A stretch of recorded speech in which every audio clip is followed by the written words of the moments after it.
Hi, today in front of you Xiaomi 12S Ultra, and I'll show you how to turn on or turn off silent mode on this device. So first open the settings application, then tap to the sounds and touch scroll down to silent mode section, and now to activate or turn off silent mode we should tap on this switcher. Also we could silence media in silent mode with the help of this switcher. Also we get one more way how we can do that. Just first open the one second please.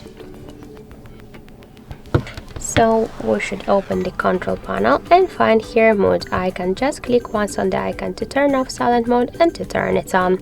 So that's it. Thank you for watching, and if you find this video helpful, don't forget to leave a like, comment and to subscribe our channel.